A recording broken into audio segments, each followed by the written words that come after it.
veins, I've been driving this train. Years in this lane, there's no stopping this flame. Cause I came to the game and I changed it to play how I like, rearranged it to my own domain. Yeah, I got what it takes, made lots of mistakes, taking shots, skipping breaks, feeling lost, feeling great, popping off, singing straight, never stopped, never changed. All the squad here to play, and I've got something to say, yeah. I work hard each and every day, I get lost in the words I say. I don't push pause, no I push play. I won't stop till I make a change. I withdraw on the things I make. I turn flaws into flawless traits. I build tall, never capping space. I won't stop till I hear him say. Well, welcome back. Welcome back, everybody. How are you doing today? Elsid, JR? Doing well at 82 degrees. It is wonderful outside. It's beautiful here too in Detroit. 76 degrees. Not too hot, not too cold. What about you, JR? Yeah, today was all good actually.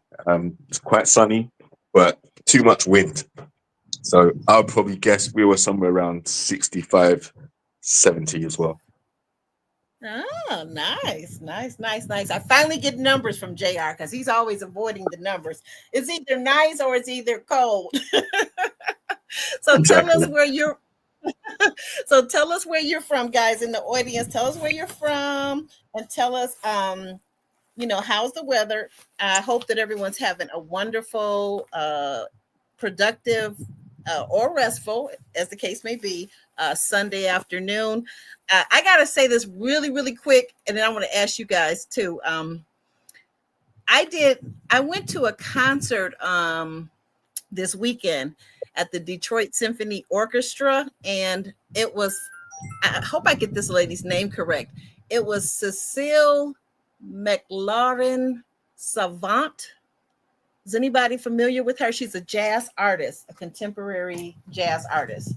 But anyway, it was wonderful. It was absolutely wonderful. So if you haven't heard of this lady, I really strongly suggest that you go out and look her up and check out her music. She is fabulous. She's a Black woman that was born over in Europe, I believe France. I want to say France. So guys, Elsid, what was your weekend? Has your weekend been good? Oh yeah, it's been good. I didn't do much of anything yesterday. Today was cooking and getting myself together. I went live earlier with unsolicited advice. So it's been a chill weekend, though I had to go next door and tell the neighbor's child that I've known since he was in Pampers to please lower his loud music because we're about to go live. Girl, tell the little child.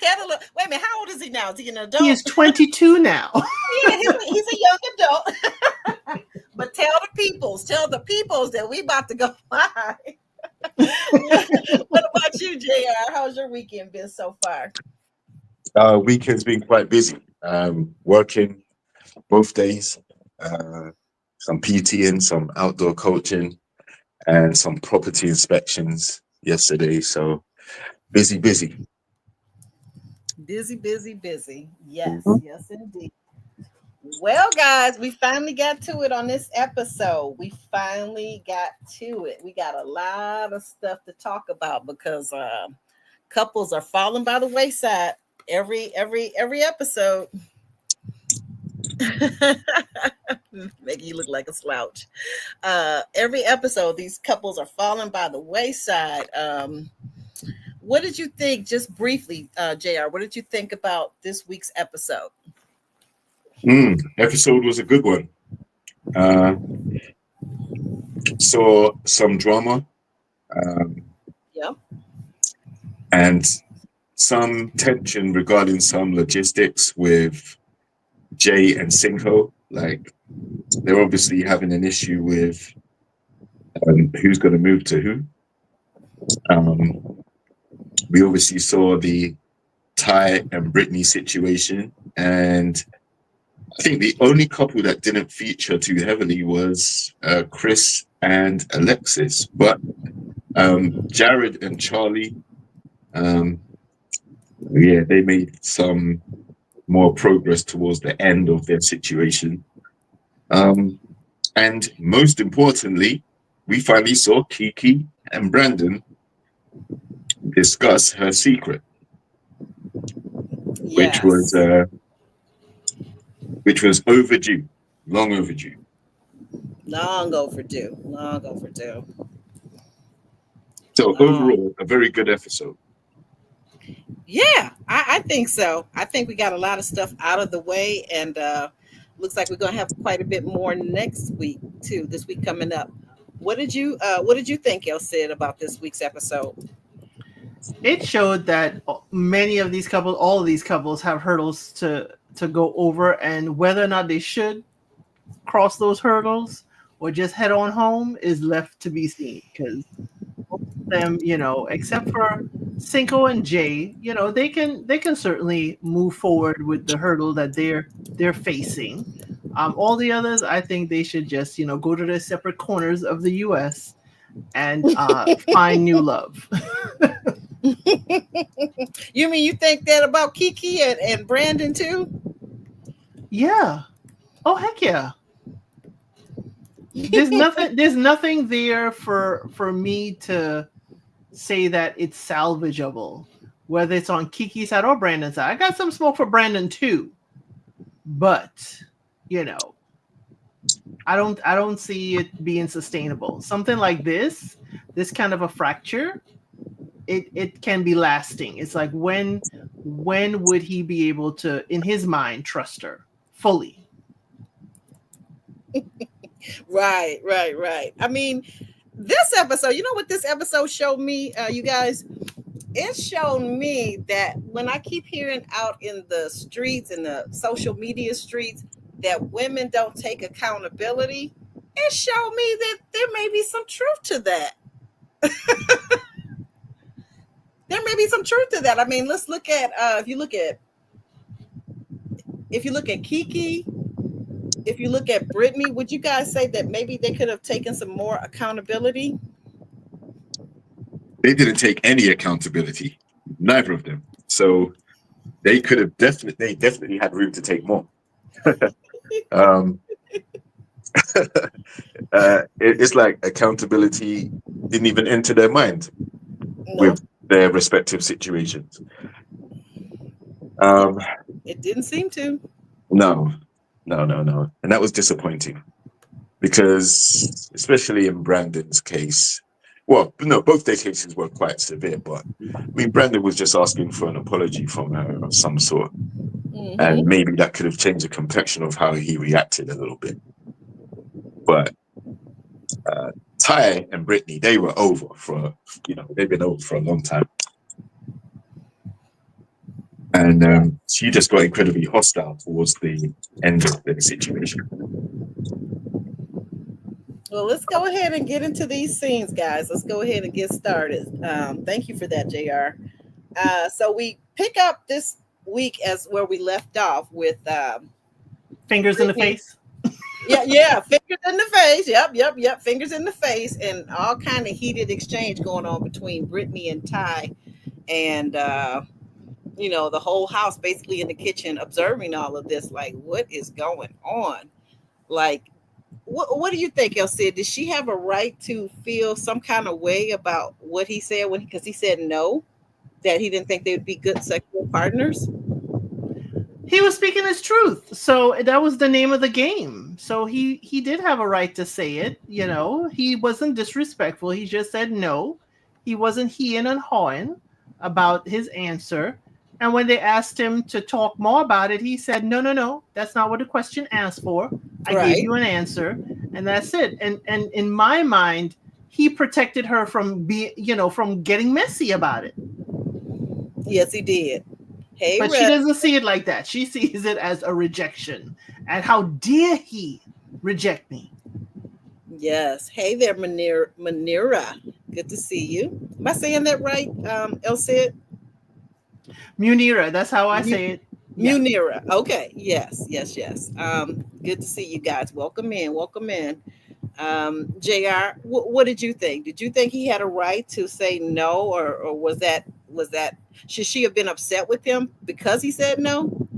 Absolutely not. I mean, it's ironic. She's the one that's been doing all the rejecting, but she felt like she was rejected. No, He definitely had a right to say no because, as he explained to the group, every single time he's tried to make an advance in terms of their compatibility physically or the physical touch element, she's rejected it or, giving him a little peck on the cheek or whatever, a little friend kiss, but nothing more than that. So I guess he's saying after all this time that they spent together, she's already said they're not going to the boom boom room. She's already told the other members some of the other members of the group that she's got a friendship vibe with him. When Jared was asking her, listen, do you realize that he may need some physical touch and, things like that? She was like, I don't see it. I don't see him in that way yet. I'm not there yet. So he's right. She just didn't like the fact that he got there before she did. And she was prepared to lie to the group for some reason, just to save face and stay on the show, rather than admit the truth, which is that she has no physical attraction to him at all. No. So why did she's admitting it to some members of the group, but she's not willing to admit it during the game where everyone's present? That's true. That's true. Or even JR, what about this? Or even have a conversation one-on-one with them, because maybe it would be embarrassing for her to say that out loud in front of everyone with him there. But why not just have a conversation with him and figure out if you guys are just going to stay and be platonic and just stay and enjoy the vacation that everybody seems to think they're on. Yeah, exactly. But the thing is, they've had alone time. He's been serving her breakfast in bed and taking her to his house and these things. So they've had one-on-one time for her to be able to express that if she wanted to, let him know. But she has not wanted to let him know. She's wanted to string him along. Mm-hmm. And this is why I didn't follow the narrative of him being Delulu last week, because she's been breadcrumbing him. She's been feeding him little breadcrumbs of, okay, well, if you make me breakfast, then we'll see. If you cook me my favorite meal, then we'll see. And he's been like, okay, let me try it. And he's doing it, and there's no reward. There's no reciprocity. There's no nothing. There's just no attraction from her. So that's why he's just doing all this stuff, and it's not amounting to anything. She doesn't like him. She doesn't. I don't think she does. But she's had the opportunity to tell him. So she can't say that they haven't had one-to-one time or alone time. They have had that. They had a one-to-one date in his house away from everybody. She did. She sure did. Right. She enjoyed the crab legs. And she ate the crab legs and the lobster tails. And the lobster tails. Exactly. Yes. And she didn't want to tell him. Nah, not while she was eating all that good cooking. I sure wouldn't have told him. I would have been told him. What about afterwards? No, I would have told him afterwards, because when he was trying to kiss me, I get repulsed when people try to kiss me that I don't like. So yeah, I would have told him. I would have had to have told him. Yeah, because my face would have said it all. I couldn't. Now, the one thing about her, I don't know if I like this about her or not, but Brittany, her face, do you remember her face when she kissed him? She kept a smile on her face. I can't do that. I'm not that kind of person I don't have a good poker face. If I don't like you, you will know it. It'll be obvious. Elsie, what did you think about, we did that part. Let's see. Is there anything else you want to add to about the finger waving or anything else said? Only that Brittany talked about, him, embarrassing her in front of the group at the table. Mm-hmm. Yet she doesn't end the conversation in the kitchen when everybody starts gathering there. Okay. She keeps talking. Mm-hmm. Can I just say? Okay, go ahead. And when it comes to who is embarrassed, there's nothing more embarrassing than having someone put their fingers in your face. Yep. And cuss you out in front of everybody too. And she did. She did. Right. That's embarrassing. And Elsie, correct me if I'm wrong, but I don't remember him cursing at her during that exchange in the kitchen. No, he didn't curse at her at the exchange in the kitchen. We remember the pool, where he was, a little bit colorful with his language. He was. But he did not curse at her in front of the group at the kitchen. No, I didn't think so. I mean, he told her he didn't like her fingers in his face, which I'm with him. I'm on his side with that. Like, if you start swinging your fingers in my face, we're gonna have a problem. Don't do that. Please don't do that. But anyway, so the table, they're kind of talking to her and they're saying, look, because he walks out. He finally walks out after all the finger shaking. And, she told him to move. So he leaves and she goes back into the dining room, it looks like. And everybody's trying to tell her, well, specifically, I'm sorry, Jay is telling her, look, it's the way you've been moving in this house. That's what's got him so upset. You have not been treating him fairly. You want to touch and grab on all the other men, but you ain't trying to touch and grab on him. What's going on with that? She don't like that man. She don't like that man. She don't like that man. No. She's trying to tell us that that's her personality. That's how she acts. But you don't act like that with the other women. You don't act like that with your own man. So again, Brittany can sell that to somebody else who's buying it. Because that's how she is with specific men. That's how she is with everybody else. Because if she was just her personality of touchy-feely, then, hey, she would also be kind of touching on the arms and stuff for the ladies or shoulder to shoulder.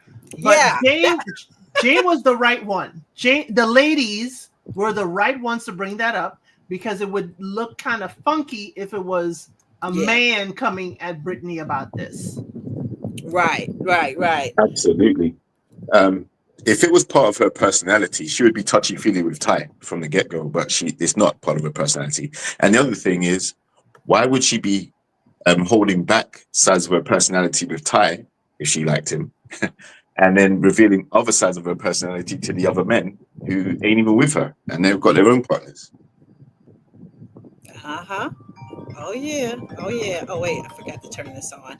Why is my phone ringing right now? Oh no, you want to call me about the concert that you now you want to call me about the concert that you didn't accept. Okay, well never mind that. Okay, guys, I'm sorry. I think this lady was absolutely right. I think Jay was right. And I think the reason why Jay could say something is because specifically Brittany was rubbing on her man. She was rubbing and touching and tickling on her man. And I don't know where they do that at, but that's not a good look. Especially when Cinco said no. And our first, activity here was all about consent. Yes. Thank you.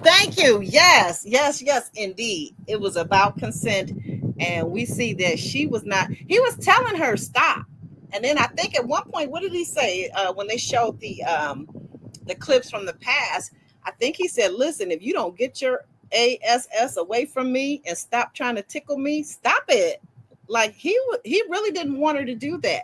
And you could also see when they showed the clips of her with Chris, all slouched over Chris and leaning on him and putting her body on him and smiling and grinning. And I think at one point I looked at it and I was like, oh my God, she has her eyes closed and she looks like she's in ecstasy. Like what? Or drunk, according to Jay. Yeah. I can see that.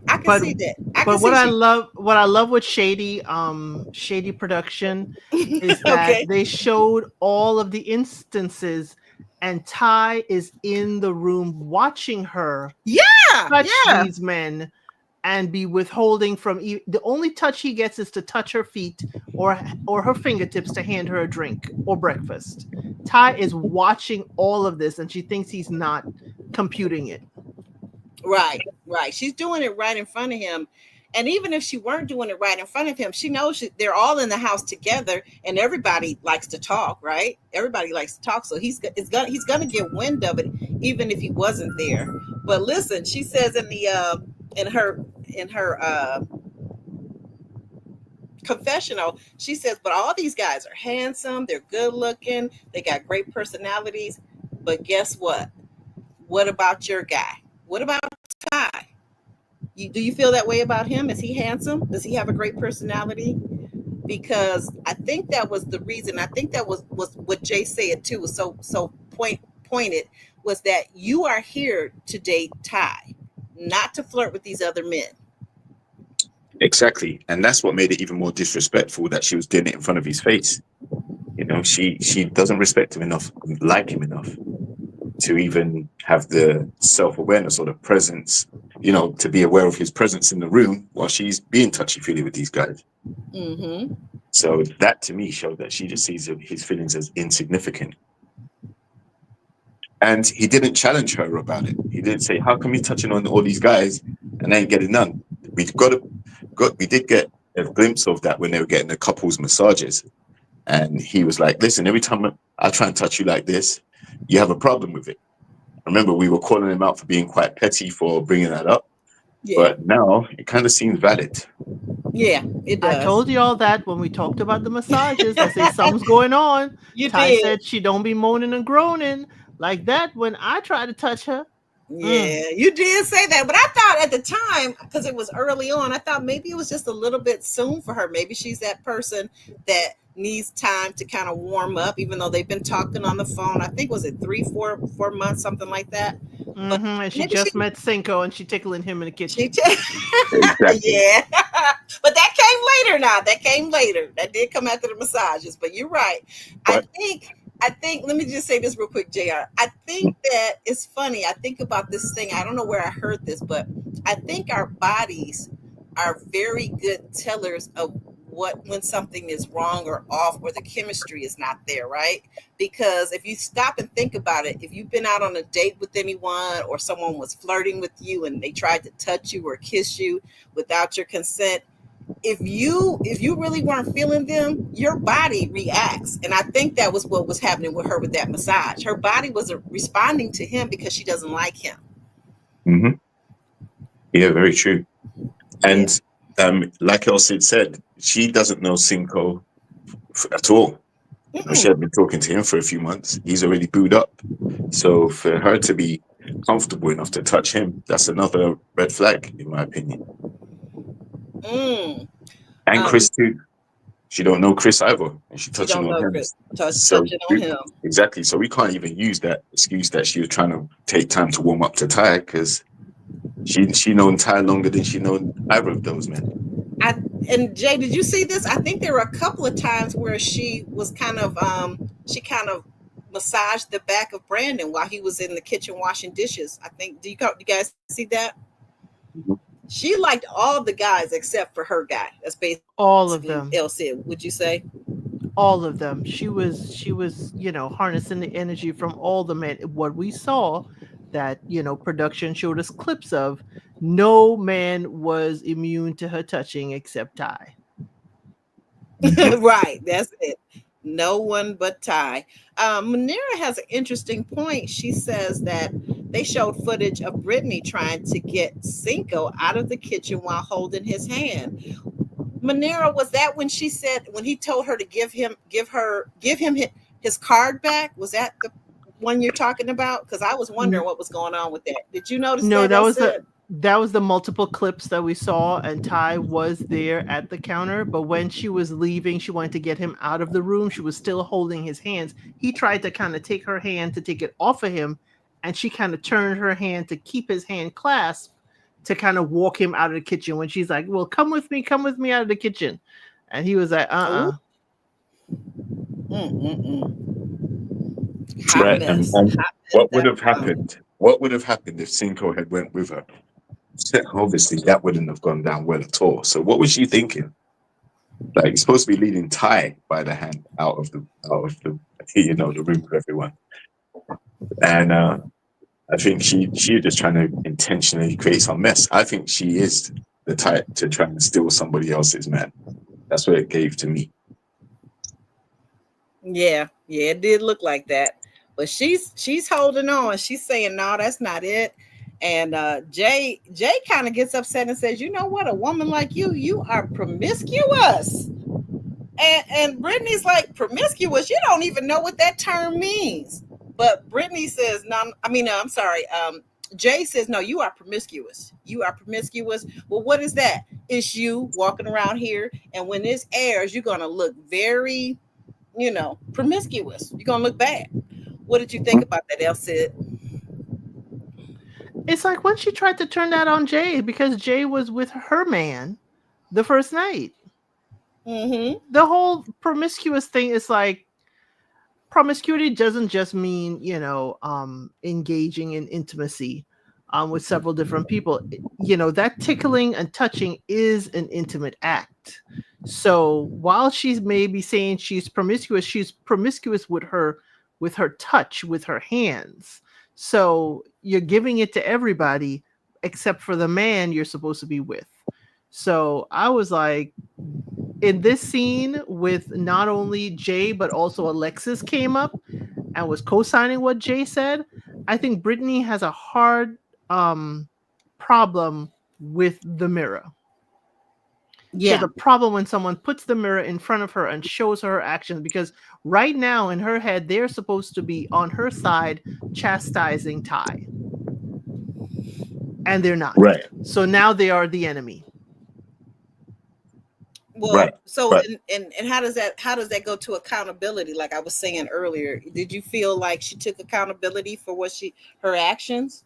No. She gotta acknowledge the action first of all, and I don't see Brittany acknowledging the action. She was not acknowledging that she was too much. She didn't even acknowledge that it was tickling. She just says she was just poking. Mm-hmm. So there is no accountability without first acknowledging the behavior.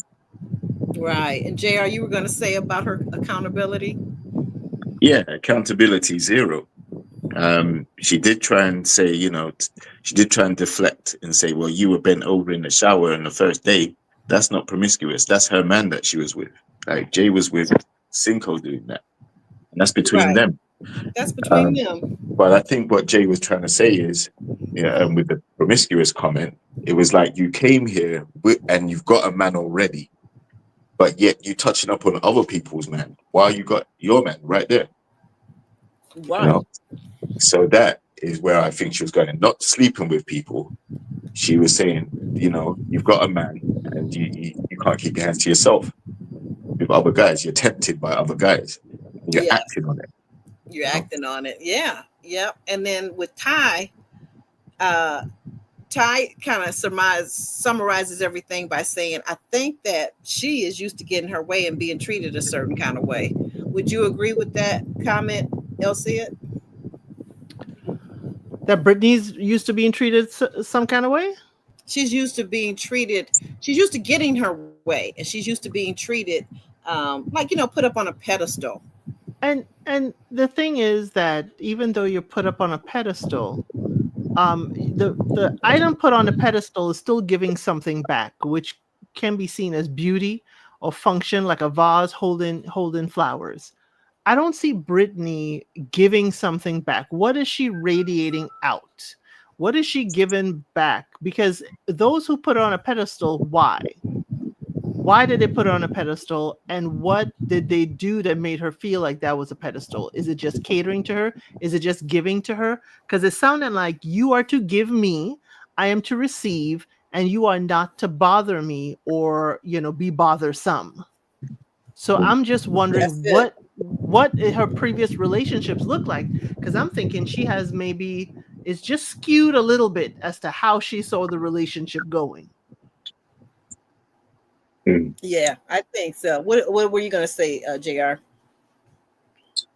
Yeah, she seems like she's got a princess complex or, something like that, where she feels like she, the guy that wants to be with her has to do for her until she deems ready, whether he's worthy or not. So keep doing stuff, and then if I like you, then I'm gonna eventually respond. If I don't like you, then you're gonna keep doing stuff to me, and I'm just gonna keep accepting it. That's the vibe I got. Yeah, I get that too. We kind of saw that a little bit, the princess vibe, when her mother came to visit for the visit. You guys remember that? Mm-hmm. She said she wanted basically her relationship to be like her mom's relationship. Go ahead, Elsa. You were gonna say. Yeah, but her mom, is doing. I don't know why she thinks her mom is just receiving from her dad and the mom isn't doing anything. Mom, raised the children. Mom kept the household together. it seems to me, like I said, a skewed way of thinking of things is your mom is at that stage because she has put in the work. She has made the deposits in order to now get a withdrawal. So the thing is, what is Brittany pouring into her person in order for them to want to pour back into her? Ooh. There's a word for that. It's called nada. You saying nada? Nada? Yeah. I didn't know you spoke Spanish. Sí. Yo hablo español. ¿Cómo está? Pues está bien. No bastante bien. Oh gosh. Well, so moving forward, we noticed that Jay and Cinco, she's doing his hair, braiding his hair all nice, and they're having private time to chat about the logistics of who's moving to whose city. He wants her to come to Atlanta. She wants him to come where she is, her and her child, in Chicago. What are your thoughts about it, JR? Yeah, this is a particularly tricky conversation because I think, if I'm not mistaken, it's only a 2 or 3 hour distance between the two places. But I do think it's kind of early. He hasn't even met the child yet. So to be talking about uprooting and moving his child, I think they need to take more time on that. He doesn't know how he's going to be received by the child, this new guy coming into his mom's life, Mm-hmm. So, yeah, I mean, they can talk about long-term where they see it. If that's the case, it shouldn't be so heated. It didn't get heated, but you know what I mean? It shouldn't be as urgent to kind of nail down what's happening right now. It's still exactly, and it's the first time you're meeting as well, so you haven't even gone to each other's locations to even stay with them for a while and see how they live outside the show. Yes, that's what I'm thinking too. Elsie, what were you thinking? Yeah, and just to clarify, JR is talking about 2-3 hours in flight time, not driving. Yeah. But yeah, I kind of made that point, while the show was going on, and that's why when we talked about it previous last week, I said it too. Why are we talking about this yet? Why are we making these kinds of decisions here now when we haven't visited each other's hometowns? We have not met her son. If he stays on the stance of, well, he's 4, well, then you don't really matter because he's 4. You know what I'm saying? Even though I understood what he was saying, he's 4, he can adjust. I could use that excuse and push back on anything he said because the child is 4. So my question to Jay would be, are you never looking to move at all? Are you going to remain where you are? Because he has friends, because you have that village. And speaking as a parent, I have 2 kids. I moved, granted it was with a husband, I moved even away from my village and I built a village where I am now, for my children to be able to lean on. So I think, and I have been where Jay is. I have been there. Where we moved, when I had my first son, we moved across the street from my grandparents so that we were close and had the support. It was amazing. Grandma comes to the door and gets the baby while I get ready for work. It's amazing. But you have to step away and carry the entire load yourself, unfortunately, and grow from there. Just scope it out. And I liked how the conversation ended. Just try it out and see if this could be compatible. Because when she said, oh, I got to look for schools and I got to look for this. Okay. What if your son flourishes in Georgia? Yes. Then you could be blocking his blessings. That's all. Yeah. I agree. I thought that there was room for improvement on both of their parts, But I do love that they're having this very intentional and important conversation together. They're not sidestepping the issue that they live in different states, and someone is going to have to move. I do feel like as a mother, um, I think that he should consider moving to where she is. Hmm. And if it sounds like from what they were saying in the conversation, and I don't know if anybody else got this, but it sounded like they both can work remotely with their laptops. They can work remotely. So if that's the case, then why not try out Chicago? But they definitely, like to JR's point, they definitely need to spend time with the child. He needs to be around the child needs to be around him, and see how they interact. And then he also has to recognize and say to her that he understands that this child, though he moved around every year when he was a child as a military brat or whatever, that he understands that this child is a human being who has feelings. He didn't seem to at first want to acknowledge that, and I think that was kind of ticking Jay off a little bit. Hmm. Yeah, because moving around can be unsettling, right? For obvious Yes. reasons. And he doesn't even know the child. So the child, Mm-mm. you know, it's like we have to consider, unfortunately, we're in a day and age where relationships don't last a long time as much as they used to. So Correct. for her to uproot her child, leave the village and um, go off into the sunset for a relationship, that's not necessarily a good idea at this particular time. You just met, only been around each other for 2 weeks or so. You've still got time. If your relationship's going to work, it's going to take time for it to work. And I don't know whether Cinco was actually trying to say he's ready to start a family with her, because, or is it just move to where I am so we can just continue to date? That's another good point too, because it's not really clear whether these two are planning on getting married. Although I did hear Jay say during this episode that everybody is saying, "Are you going to give us an invite to the wedding?" Hmm. So I think marriage is something that we as ladies, we got to consider the actual marriage and not just the wedding. In other Wedding. words, that one day, you got to focus in on, is this really going to work? So yeah, seems like there's a little bit more work, but I like where they seem to be headed. They seem to be willing to have the difficult conversations. Now, what about these two guys?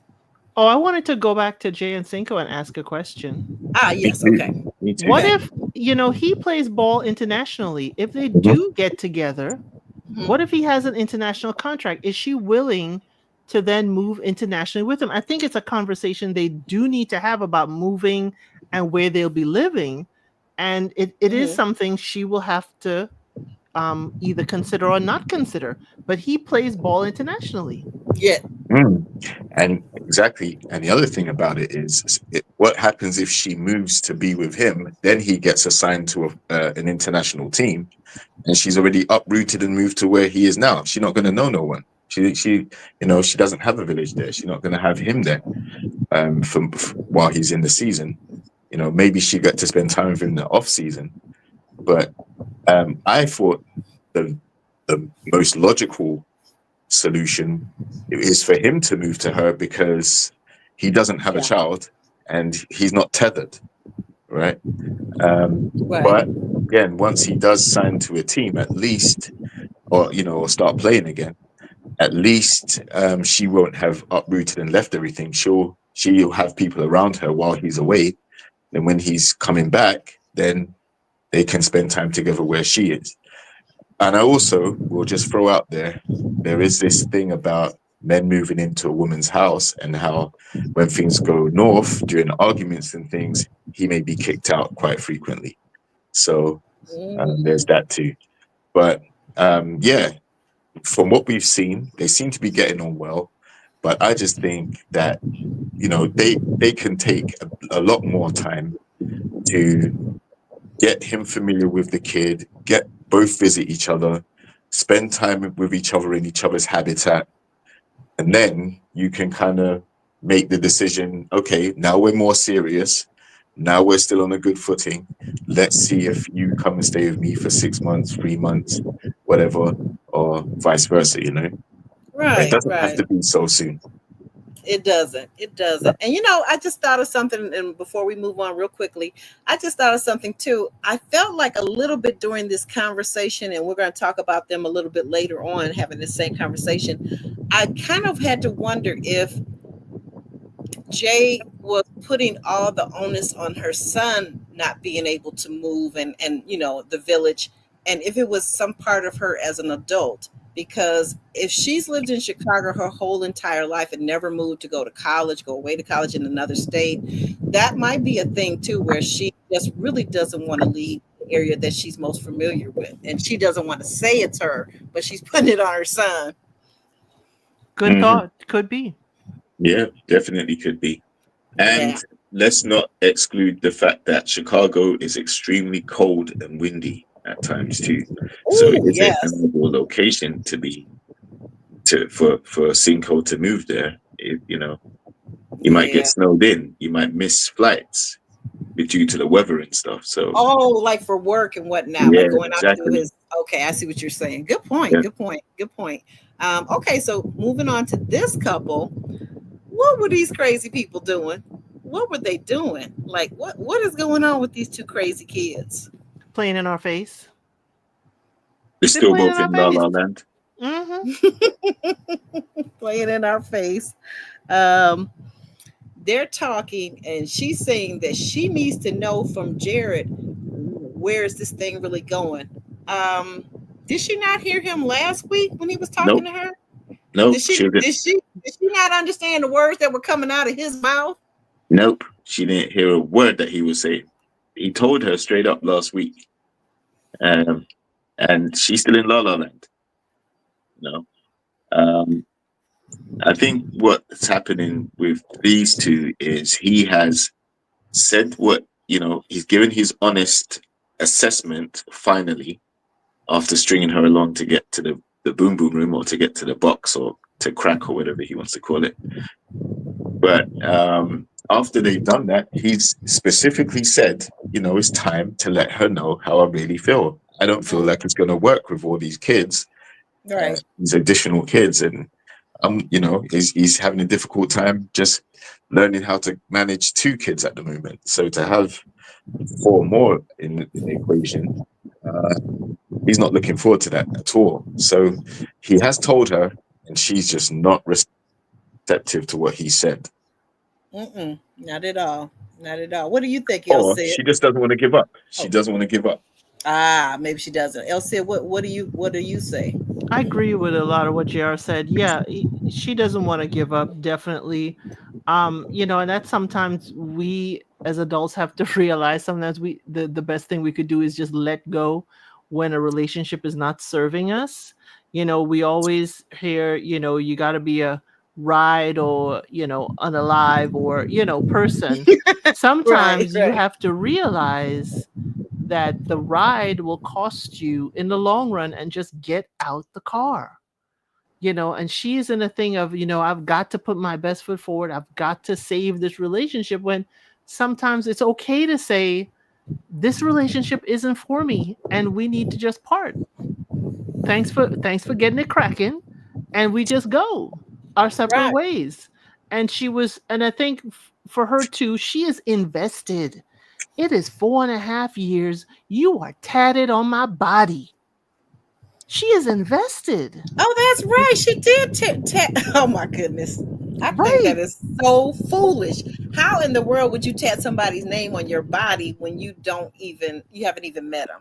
Like, Exactly. So to say she's going to let go, I know I'm just, it's wishful thinking. But for him, he's there for vacation and she's there to finally meet the person that she's been goo and gaga over from a long distance for the longest time.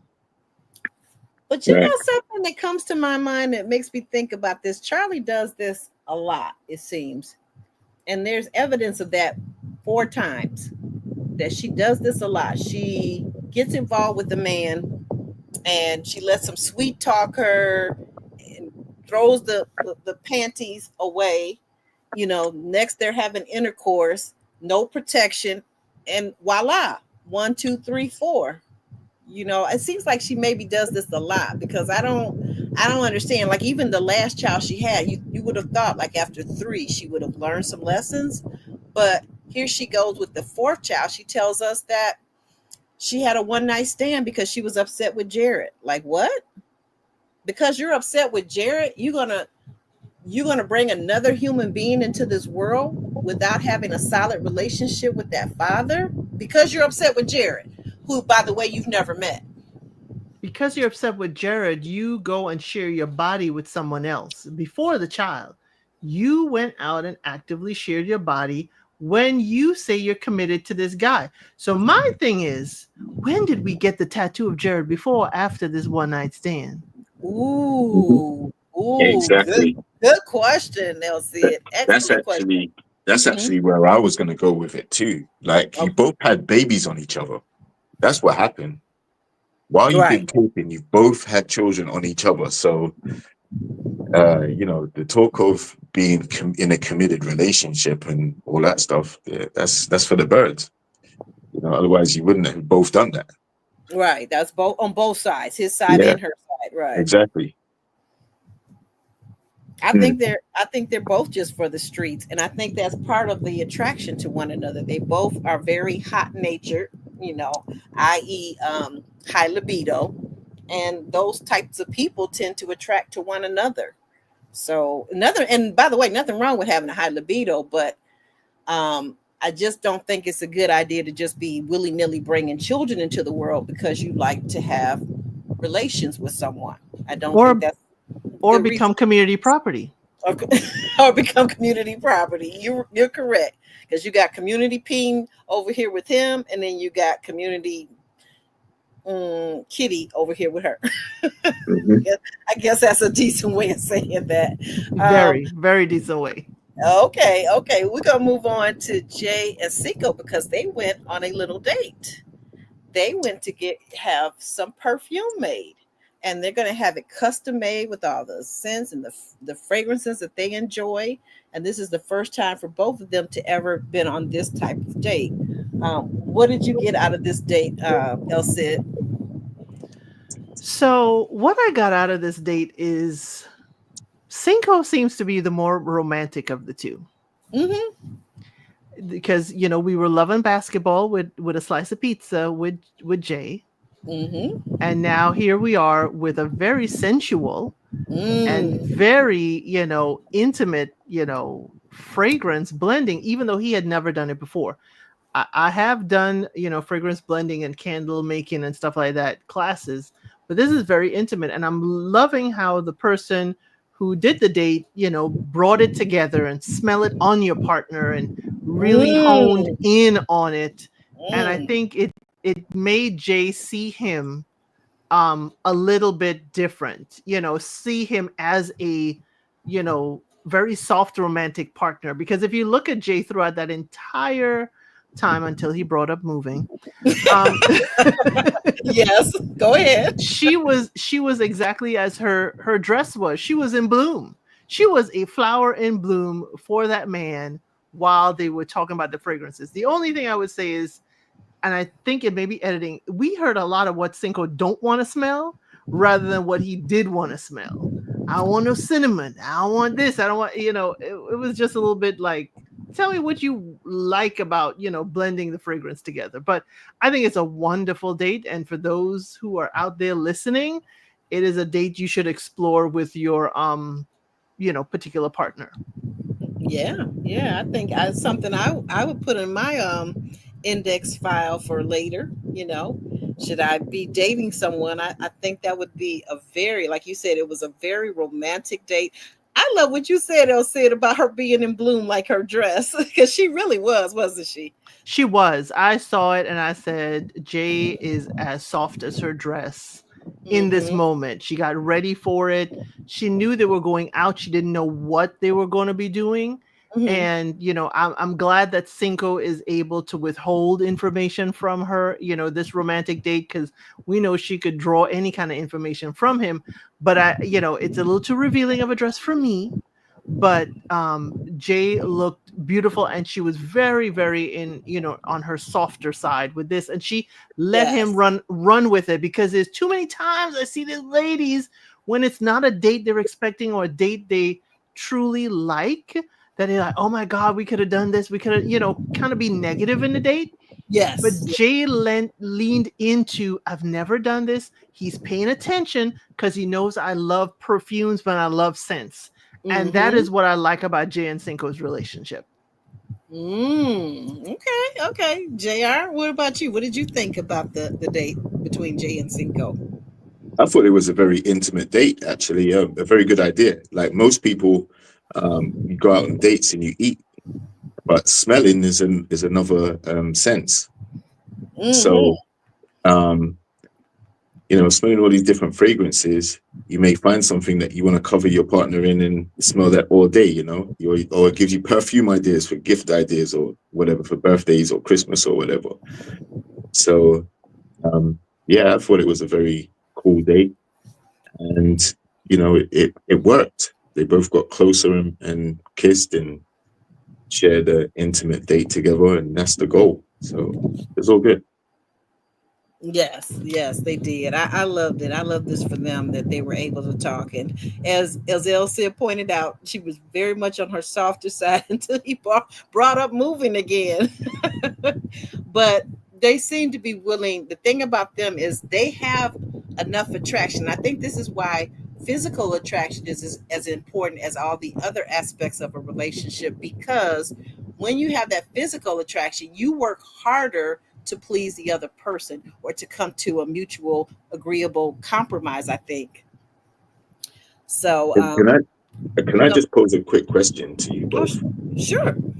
Do we think that there's a possibility that Cinco is smitten and doesn't want to go back to a long distance relationship after having met her, which is why he brought up moving? Absolutely. Yeah. Absolutely. He They're does. both, I think they're both smitten. Point. He just doesn't try to hide it. No, he does not. He really doesn't. I was looking at him this episode and I said, man, if a man ever loved a woman, that's Cinco. That's Cinco. He's the face of when a man loves a woman, and he even said it to I think previous episode to Charlie, when Charlie said, I love this woman, and he said, so do I.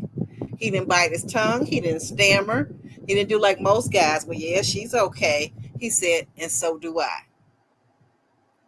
10 toes deep in it. So yeah, I think you're right. He is very smitten with her, and she with him, but he's willing to show it more. So I think I have. Okay, so Ty and Brittany have a conversation. Brittany comes outside with Ty because she wants to talk to him, and she says, this is really hard for me, but things just aren't working out, and I don't know. I don't think we're any good together. And Ty's basically saying, yeah, I agree. He said, but where things really went off at this last time was you putting your finger in my face and treating me like a child. And I'm not a child. But yeah, you're right. Things aren't really going well for us. And you're right. I think we both should leave. What did you guys make of that conversation between Ty and Brittany? Was she taking any accountability? Let me start there. Was she taking any accountability for her behavior? No, because, he expressed that what, pushed him over the edge, that things in the face and all that. Not one time did she say, okay, well, I apologize for putting my fingers in your face, but, I was just heated in the moment. Or she never tried to explain or rationalize why she did it and apologize for it. So she didn't take any accountability here either.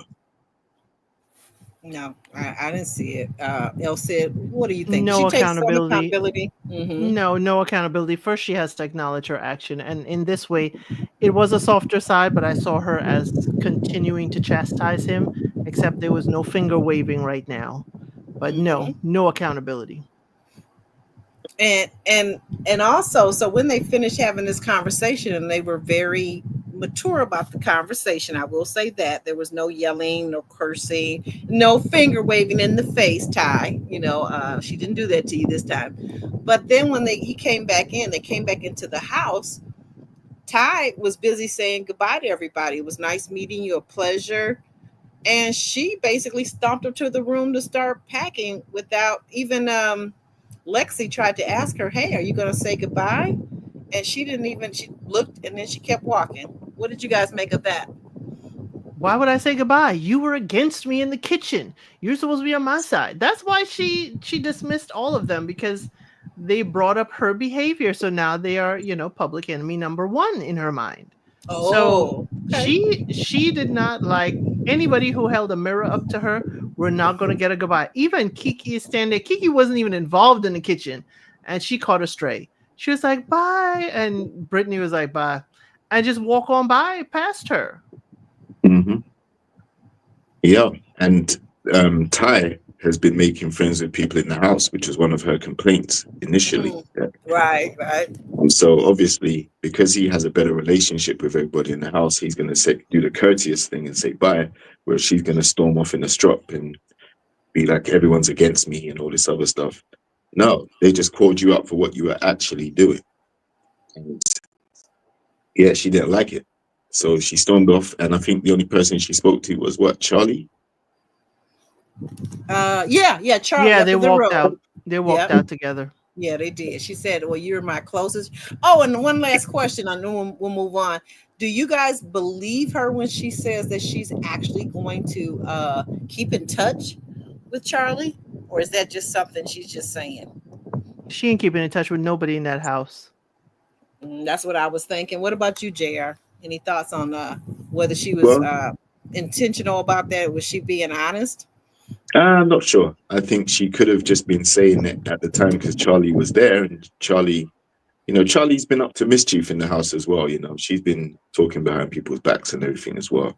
Yeah, but she's a little two-faced. Yeah, but I'm not sure. Maybe she does, because she seems to view Charlie as her only friend in the house. So maybe she will keep in contact. I don't know.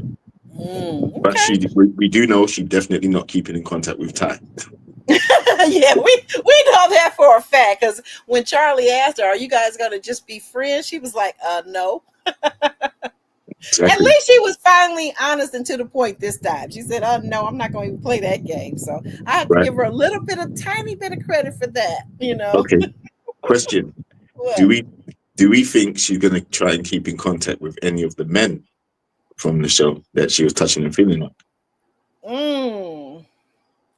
I doubt if just my thought. I doubt if any of the men, because they definitely didn't seem interested or attracted to her like she was to them. So I doubt if she has any contact information. I guess unless you're on social media, you're right. Maybe she could DM some of them. Sure, she could. She might do that. What do you think, Elsit? She might try. I mean, I don't know, but I just think she wants to probably blank out the entire experience, because she doesn't even know how the men now perceive her. If the woman were talking about this in front of the men, and the men did not say, no, honey, this ain't how I saw it, she may see them all as, persona non grata. She may see them all as, the enemy. And because the men, basically agreed with how the women were portraying her. Mm-hmm. Yeah, they did. They didn't try to, they basically all seemed to agree. They were not like, oh no, that's not, I know she was just playing with me. She wasn't trying to flirt with me. I didn't take it that way. No, nobody said that, because they all kind of, they all seem to go that way. Okay, so now we got the guest in the house. Maya comes in, and she's escorted in, and what is it, Christian? Is that his name? Which is Brandon's brother. And he's Christian. He's kind of interesting, because he came in and he told Lexi when she asked him where was he from, and he said, what does it look like I'm from? I was trying to understand that one. Like, how do you know where somebody's from? Do you have a look when you're from a certain place? I don't know. I took it as, you've been in the house with Brandon, you know where he's from, and I'm his brother. So what makes you think I'm from anywhere different to where Brandon from? Okay, okay. But she may not have got that information out of Brandon. He may have told that to one or two people or the other guys, and she may not actually know that information or may have forgotten. True. Well, And he doesn't know that. I mean, he just arrived at the house, so he doesn't know what their level of interaction has been either. okay. Elsia, what did you think of his comment? I like it, especially when he was like, "Oh, you smell good." I was like, "Young man, are you flirting with Miss Lexi?" Oh, you smell good, girl. Are you flirting with Miss Lexi, or are you trying to disarm her because you just busting in the door where my brother at? Yeah, Why that are you part. asking me these questions? Just point where my brother is. I didn't come here to talk to you. That's what I think his attitude came from. And Yeah. I was on him just a little bit because not everybody was asking questions when they opened the door, other than, "Are you here to see Brandon?" or "Who are you here to see?" Nobody's diving into the guests like, "Oh, where are you from? What do you do?" It seemed a little doing too much. Oh, I see what you're saying now. Oh, to which JR was saying, like Lexi was doing a little bit too much. It's just a little too much. It's like, "Hey, you here? You're here to see? Okay, let me take you to him." That's not what everybody does. But he was like, "Oh, you smell good," and it felt like it opened up the floodgates for you to tell everything. And since he didn't want to entertain you, oh, he's rude. Because Chris asked her, what did he say? What did he do? I asked him where he was from, and he said, "Where do I look like I'm from?" She thought And that then was Jay co-signed. Oh yeah, he was doing too much. He walked in doing too much. What, Yeah. telling her she smelled good? Well, telling her where do it look like I'm from? Because I don't know, maybe it's just me, but I thought that was a little rude. It was snippy, but it was my kind of snippy. I guess, full disclosure, that's my kind of snippy. Like, where do you think I'm from? Like how people ask you your age. Well, how old do you think I am? It was that kind of back and forth. And he may I be, get it. he may be going for a look. And he wants somebody to say he's from another part of town and don't want anybody to guess Alabama at first. I don't know, but it's my kind of pushback. That's why I liked it. Okay, I thought what you're saying. I thought he wanted to look like as if he was from Cali, because I think Cali people kind of maybe do have a certain look to them, and I think he was trying to go for that. But you're right, maybe. And I thought about this, like Alabama. I'm thinking like maybe he didn't want to look like he's from Alabama because there's a little bit of a stereotype about people from Alabama. Which is? Well, Country here, bumpkin. Country bumpkin. Country bumpkin. And up here in the north, we call them Bammins. We call them Bammins. And yeah, to what she said, basically, it's the country bumpkin thing. That's what it is, And you can't say that when he's wearing a Prada necklace. And I think that's where he was kind of pushing it to see what she would say. So he does look like he's from LA. If he's wearing the Prada, good catch, because I didn't catch the Prada necklace. Oh, I only caught it when they zoomed in on his face and I saw the necklace and the logo. I couldn't tell you Prada unless they zoomed in on it. Okay. All right. Well, so he and his brother, they're talking. They get a chance to talk. And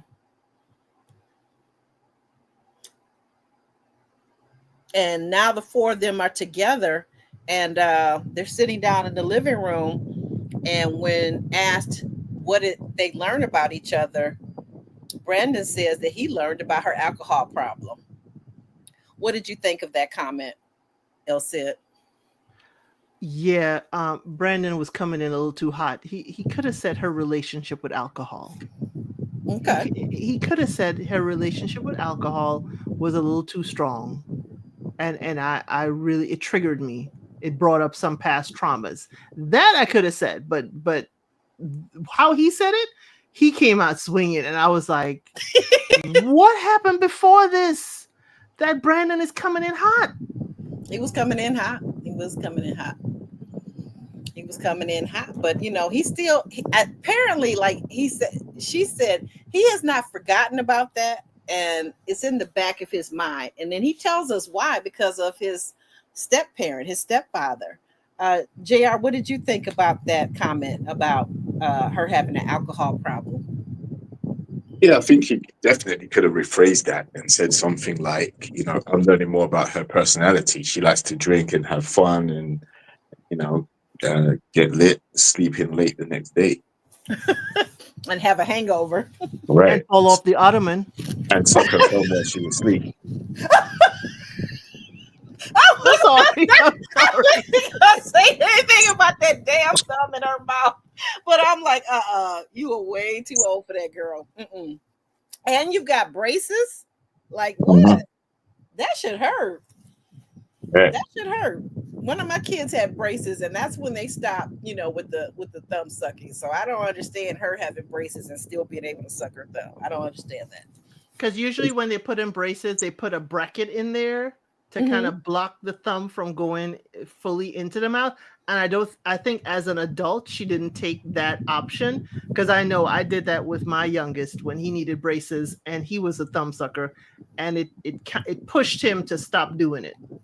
Yeah, I know it stopped my child. Like I said, they had that little issue, but then of course too, they had their braces a lot younger. I think maybe 11, maybe 12, I think 12, 13. But it stopped the thumb sucking, and I thank God for that, because I think that's I don't know, it seems a little infantile to me to be a grown person still sucking your thumb. But is that also a trauma response? Is that something that she does to cope while she sleeps or something? It could be. It could be.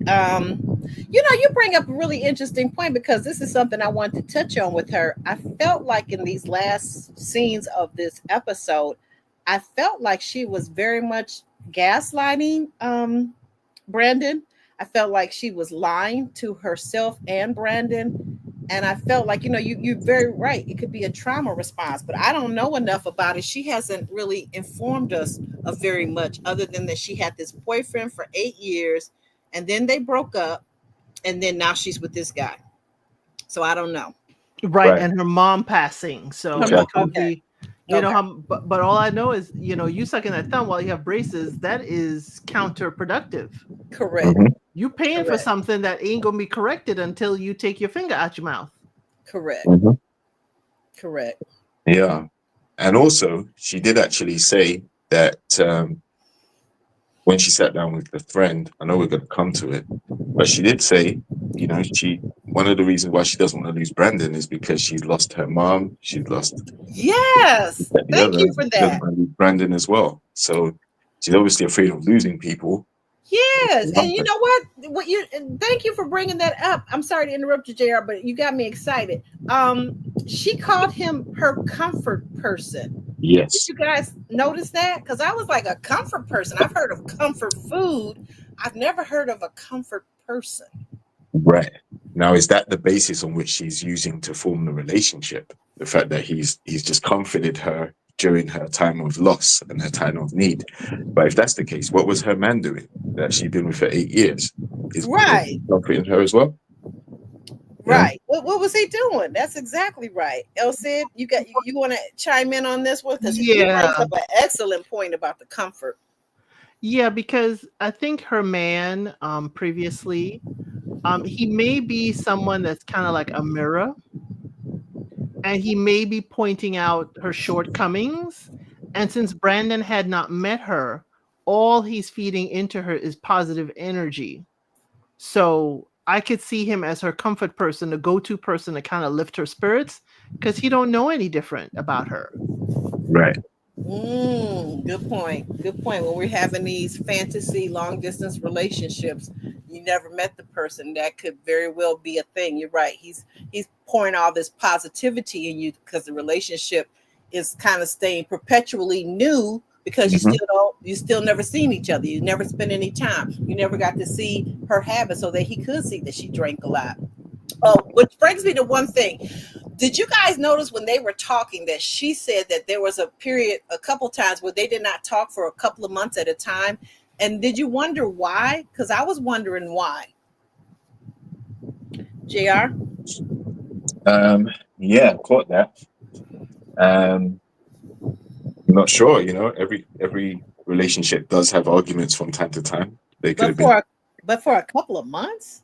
Yeah, that's true. I Months? mean, You don't there's you don't one talk for a couple of months, that is wild. not a couple of days, not even maybe a week or two, but a couple of months. I think there must have been some falling out. That's the only reason why I think that would happen. If We everything was know, going good, we know the possible falling out. You keep canceling these dates on Right. me. that's exactly it. I was just gonna say, yep. I was going to say that too. Like, That this part guy could have has been traveled down to see her 4 separate 4 times, and she times. stood him up and ghosted him. So that could definitely be one of the reasons why. Is, You go ahead. is she okay? Let me ask you both this question because this came up too. Were they or were they not in a relationship? Because she says it differently at different times. But what do you guys think? If they're talking to each other for 4 years, was that a relationship that where someone is going to be committed to being monogamous? What do you think, Elsie?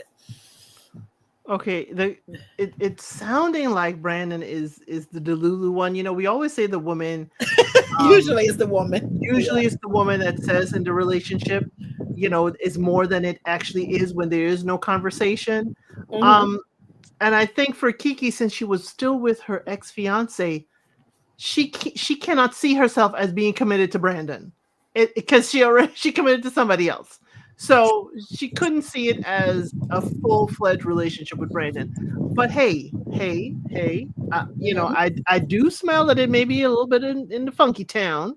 Brandon telling us that he was committed and he hasn't done anything or whatever. But I'm not going to negate and say that this man could have committed within himself that this is the woman that he wants and he wants to marry. And he Mhm. could have made that commitment onto himself Mhm. that I am not going to stray. I am not going to give her any reason to toss me aside. I'm going to stay steadfast. Mhm. It is a possibility. Now, whether it's true or not, I don't know. Brandon is a very handsome man. He is not going to be out in these streets, you know, without somebody hitting on him. Um, but Brandon has not been overly flirty with anyone in the house. He has not been, you know, even talking suggestively to any of the women. So I, Mm-mm. I, I, I don't know. And he seems very possessive of Kiki. So I don't know. I can't pinpoint it. I think he, you know, I think it's a little fishy. There's something there, but I cannot pinpoint it with Brandon. But hey, if he was thinking he in a relationship with her, it's committed. I don't know why I would think I'm still committed to you after 4 times you standing me up. Yeah, that part. That part. Mm. Maybe in the beginning, but what? Maybe after the first time, I'm being a real optimistic person. But after the second time you stood me up, baby, no, Mhm. no. What do you say, Jr.? I think I have a slightly different take. I think uh, Mm. I think yes. Um, Usually, if you get ghosted, especially if you've had to travel a couple of hours or take a plane or something like that, take real time out of your schedule to go down to meet the person. Right. If they've ghosted you once, then that's bad. Twice, okay, now it's on you. And then 3 or 4 times, yeah. I think what's happened is she's painted the picture to Brandon that she was single and that she was only interested in dating him, which is what made him think they were in a committed relationship. She, on the other Okay. hand, had a boyfriend already, or fiance or whatever, and she Mhm. never revealed that to him. So he's under the illusion that they are together, and it's just them two only. She, her reality is that no, that she's been sleeping with someone and having a relationship with someone the entire time that she's been with Brendan. So she's definitely not committed. Um, and I think there was a lot of gaslighting on her part to try and Yes. flip it on him to say, okay, well, I'm sure you must have been doing something. No, he's never come out and said that he was. Um, Even when it came to revealing secrets, like in the games and stuff that they were playing, he's never alluded to dating or seeing anybody else. It's always been, him and Kiki. So she's the one that was holding the secret. She's the one that wasn't being completely honest about her situation at all, and created an illusion. And he sadly fell for the illusion that she constructed. But let me ask this. Kiki had this situation, this secret. You are telling me, meaning Brandon, this in front of my brother and your friend. This is embarrassing me and putting me on Front Street.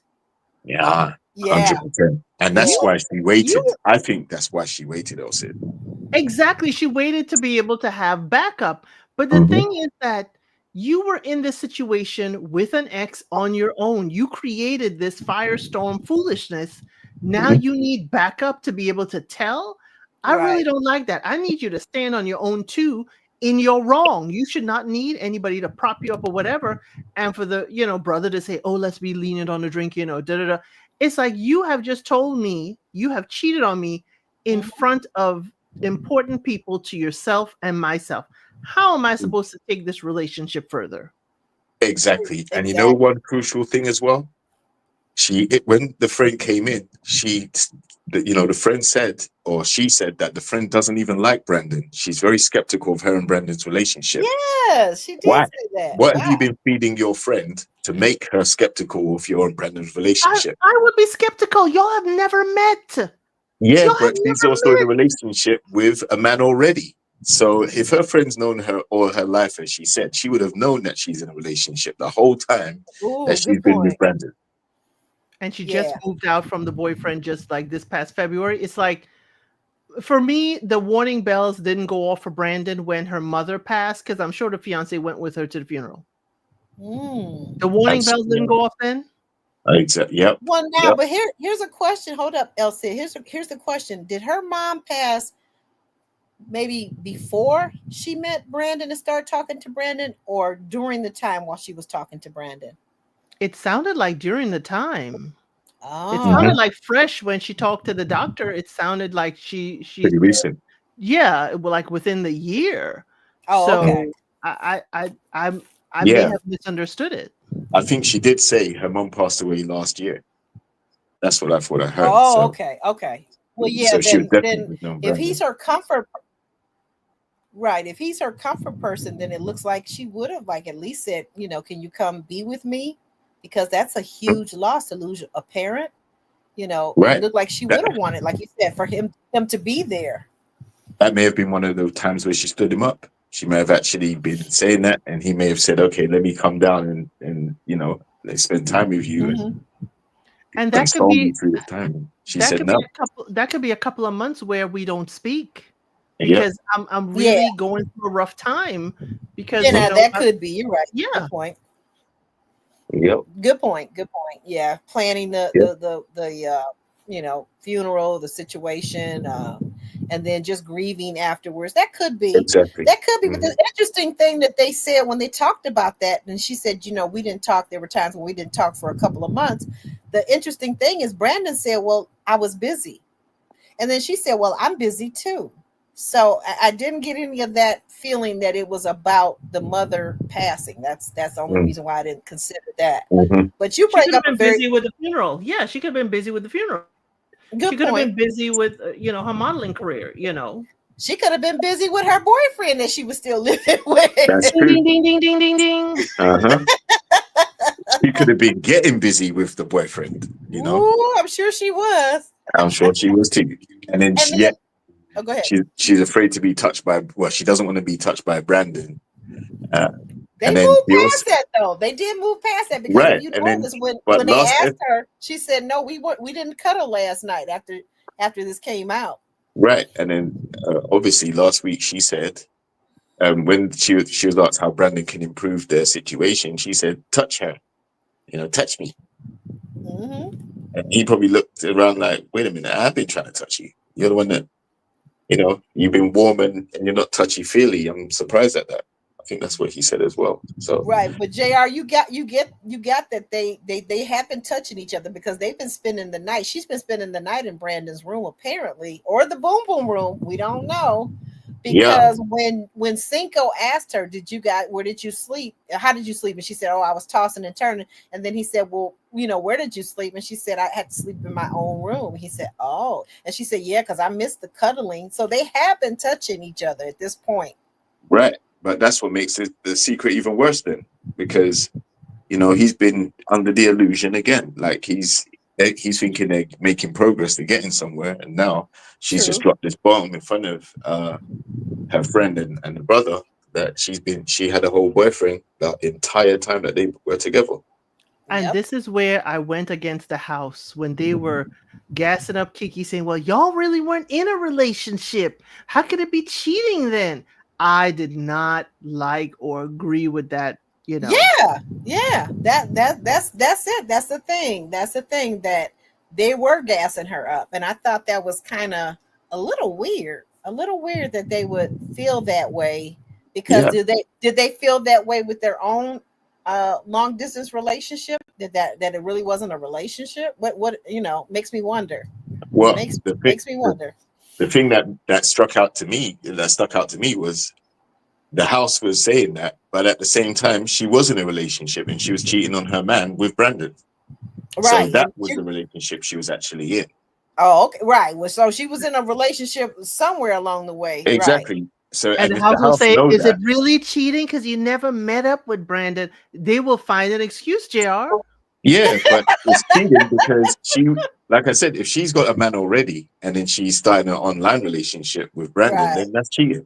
She's cheating on her man. She's not cheating on Brandon. She's cheating with Brandon on her man.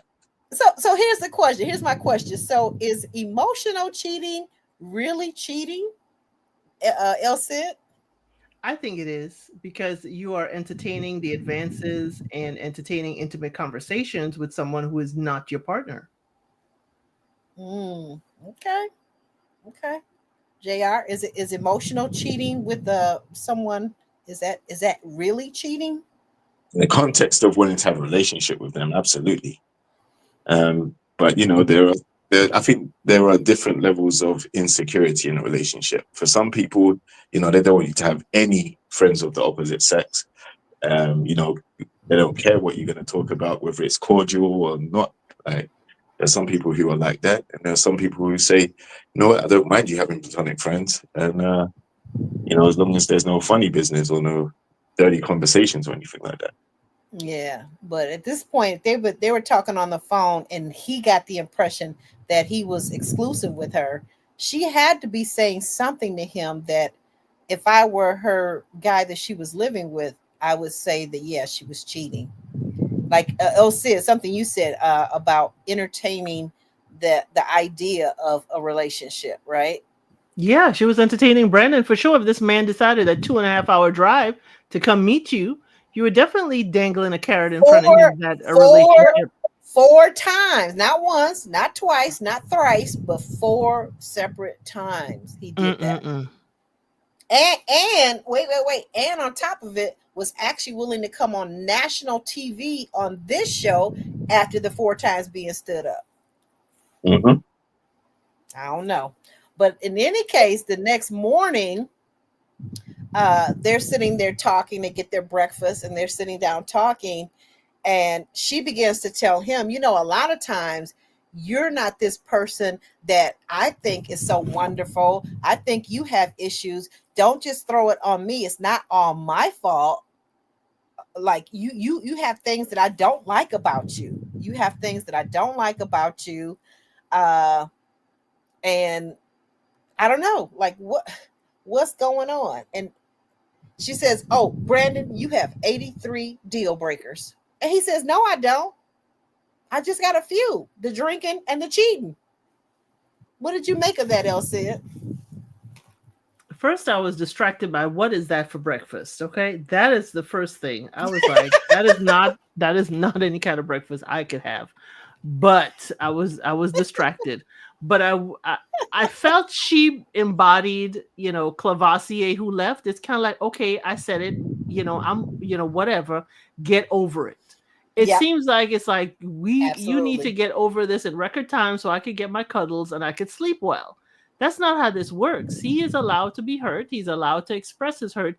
And his hurt, out of all the people in the room, is healthy. It is, I need to separate myself from you. I can't lay here with you because I don't know if I can trust you at this moment.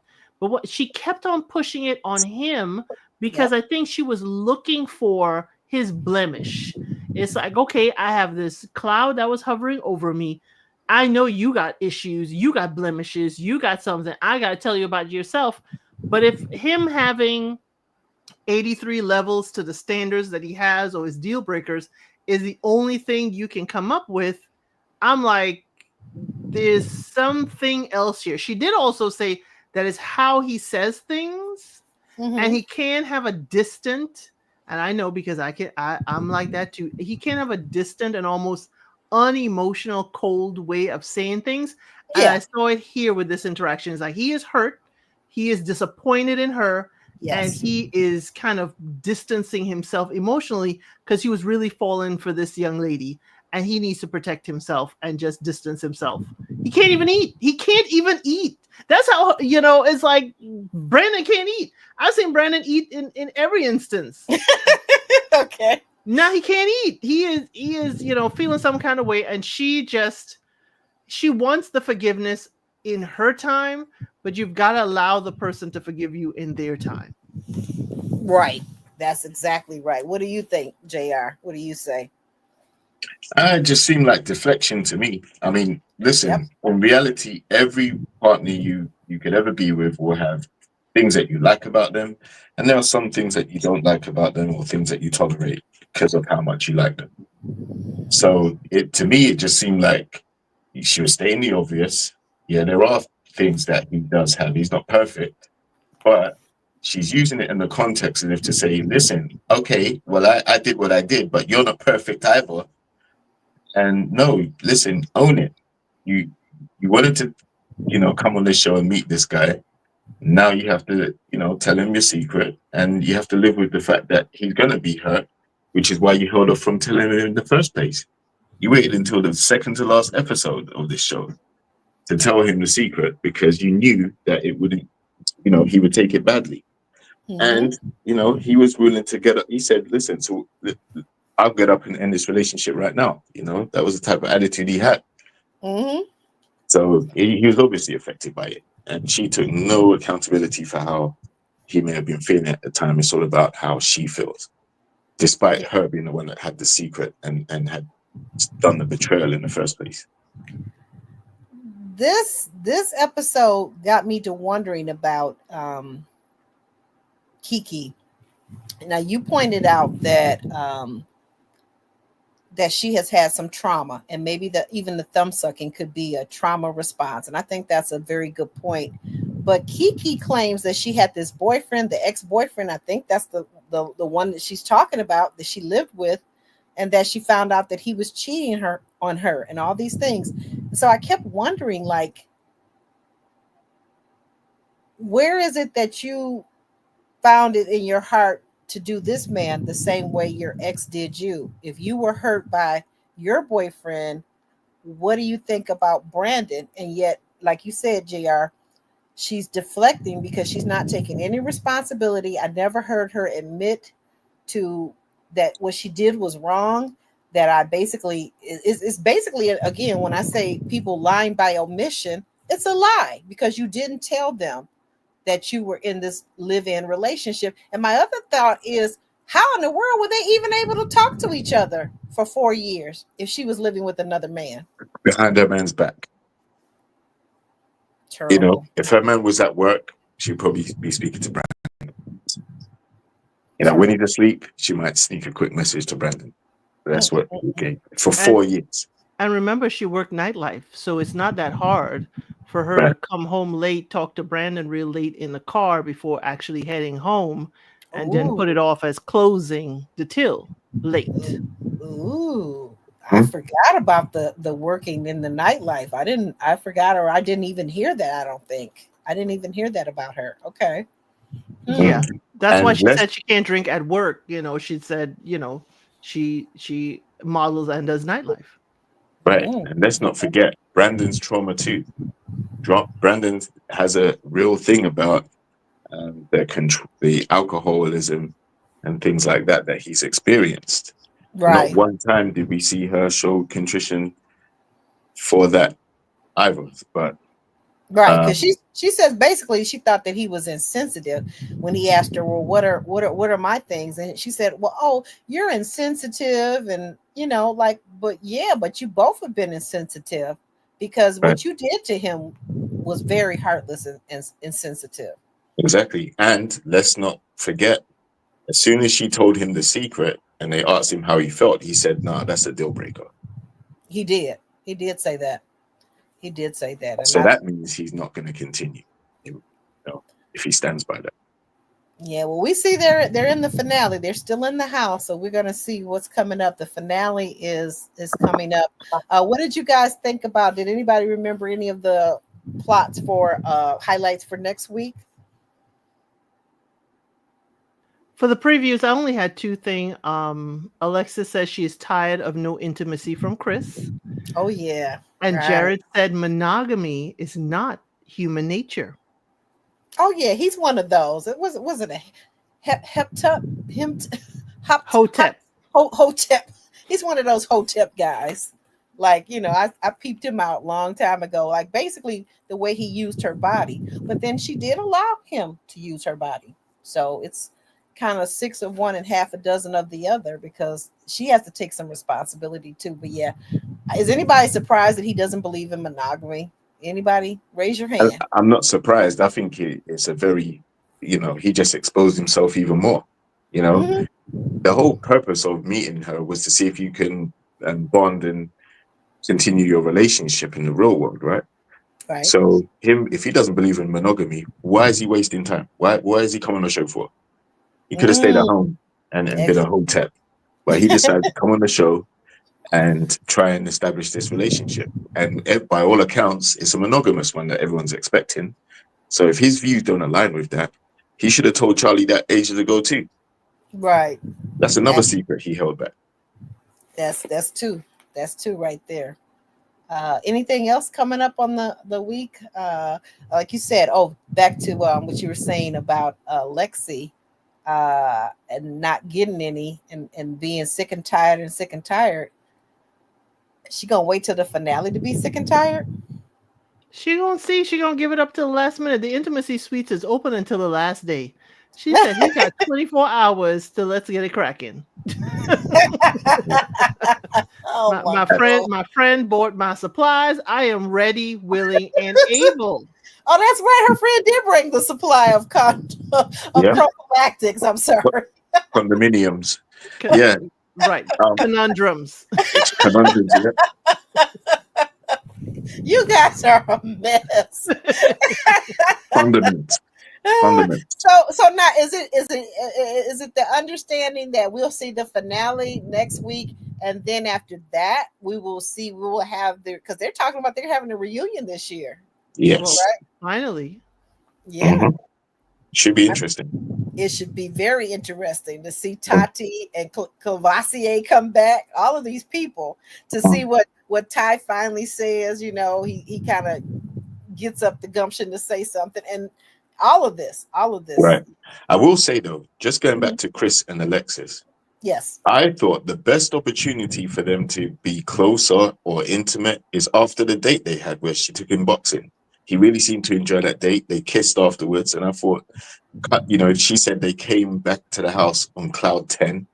Oh, so, yeah. That would have been the perfect opportunity for them to spend the night together, but it didn't happen. So that's more proof that Chris just ain't feeling like that.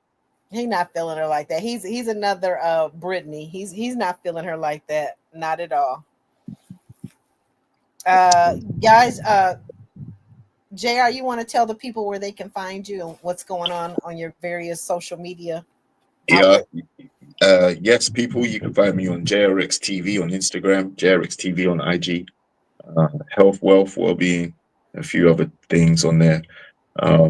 YouTube, you can find me on Life is Reality, covering relationship shows like NeverEverMets, Ready to Love When It Resumes, Love is Blind, etc. So, I'm right here every week or when needed to provide commentary with my esteemed colleagues, El Cid, who's on the up and up on her channel, and Aubrey, getting ready to not only close out this season, but get ready for the return of Ready to Love, which is what we're all waiting for, really.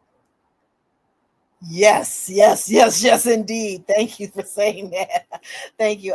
And Elsie, will you tell the people about what you've got going on your channel? Yep, I am Elsid932 on YouTube. I cover Ready to Love, Love is Blind, the relationship shows. I also have 2 segments called Unsolicited Advice, where we talk about the advice people are looking from the internet, from as simple as my boyfriend, isn't making any money, all the way to intimacy questions. And I also have Elsid Unscripted on Fridays, and that goes about unscripted is whatever the chat wants to talk about. And this last time we talked about travel. Now Tuesdays is extra special because Aubrey and I, talk about somebody's son. And somebody's son is getting on my nerves week after week. And this is no exception. Yeah, this we week found. is no exception. Hey, listen, Elsie. This week we found out who was together in the bedroom. We found that out. I told you who it was. I told you that was creeping. We found out who was creeping in the house, and I'm hoping there's someone sent away from the house because of the creeping that you should not be doing in the house. That's them against the rules. They are. But we do cover Somebody's Son, which is also on OWN. And for Ready to Love, I had the wonderful chance to interview Cam from Ready to Love Philadelphia on my channel. That interview is certainly there. And I put out an open invitation to the rest of the cast to the song Jodeci, Come and Talk to Me. So I have put it out there for the cast to come and talk to me on my channel. So yeah, we are growing up and up and up, and it is fun. And Ready to Love doesn't come back till August, so put a pin in it until August. Oh my goodness, we gotta wait that long? Yeah, you gotta wait that long. And just off topic, I do History Channel has a survival show. It is a reality show where people have to survive alone, and it's in Africa. So that starts on Thursday on the History Channel and is shown again on Hulu. So I am going to be recapping that because I am not a survivalist, but I love watching it on TV. Okay, that sounds good. What day will you be covering that show? I'm going to create recap videos for that and post it. I gotta see what time, but if people want a weekly live, I'll probably have to do it on Saturday or bump something else on Sunday, my segment on Sunday at noon, and do it then if we want to talk weekly. But I may just talk about it bi-weekly. Okay, that sounds good. And what's the name of the show again? It's Alone on the History Channel. They are allowed 10 items to bring with them, and they have to survive longer than the last person in order to win $500,000. And they have to build shelter, get their water. They have to hunt for food, protect the food from predators. It is a wonderful show. And they film it themselves. There's no camera crew following them. They have to film themselves. Oh my goodness. I gotta see that one. I gotta look and see if I got the History Channel because I don't think I've ever watched it, but that sounds interesting. Very much. Or go to historychannel.com. They usually have the episodes available for you to watch on their website. Oh, okay. Awesome. Well, guys, I want to thank you all for being here, for hanging out with us. You could have been somewhere else, but you were here today, and I love it. I hope to see you guys again next week. Same time, same place, Sunday at 6:05 p.m. Eastern Standard Time. And what is that, JR, UK time?